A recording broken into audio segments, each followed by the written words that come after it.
এটার ওজন হয়েছে গিয়া প্রায় 800 খান টাকা। গত 3-4 দিন আগে দাম হয়েছে আমার 8.5 লক্ষ টাকা। ওর বডি এটা হয়েছে আপনার 600-র কাছাকাছি।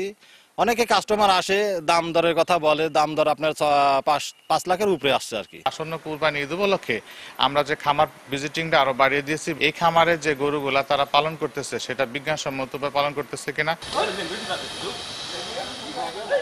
সুলতান, বিগ বস, আবার কোনোটার নাম পুষ্পা। আসন্ন কোরবানির ঈদ সামনে রেখে এসব বাহারি নামে লালন পালন করা হচ্ছে গবাদি পশু।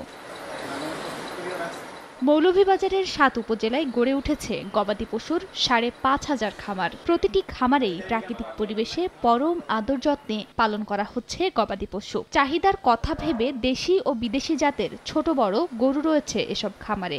1 লাখ থেকে শুরু করে রয়েছে 10 থেকে 12 লাখ টাকা দামের গরু। এরই মধ্যে অনেক ক্রেতা খামারে এসে আগে ভাগে কিনছেন পছন্দের গরু। প্রবাসী অধ্যুষিত এ জেলায় দিন দিন বাড়ছে কোরবানির পশুর চাহিদা। এটা লাইভ ওয়েট 800 কেজি, এটা অলরেডি 6 লক্ষ টাকা দাম হইছে। গমের ভুসি খাওয়াই, কুড়া খাওয়াই, সোলাই না ন্যাচারাল খাবার খাওয়াই বেশি। 70টা মতো গরু রেডি করছি।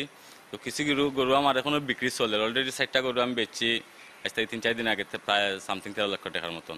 যে ব্রাইট লক টেকনোলজি সাধারণ পাউডারের তুলনায় দেয় দ্বিগুণ উজ্জ্বলতা। রিন অ্যাডভান্সড দেয় দ্বিগুণ উজ্জ্বলতা। ভারত থেকে গরু আমদানি করা না হলে দেশি খামারিরা ন্যায্য দাম পাবেন বলে আশা স্থানীয় প্রাণী সম্পদ বিভাগের। যে সকল সীমান্ত এলাকায় বা আমাদের বর্ডার আছে যেগুলো দিয়ে গরু বাছুর পাস হয়, সেই বর্ডার দিয়ে যাতে গরু বাছুর পাস না হয় একটা নজরদারি ওই এলাকার থাকে, যাতে বাইরে থেকে গরু বাছুর দেশে না আসে। প্রাণী সম্পদ বিভাগের তথ্য মতে জেলায় চলতি বছর কোরবানির ঈদের জন্য প্রায় 96,728টি গবাদি পশু পালন করা হয়েছে।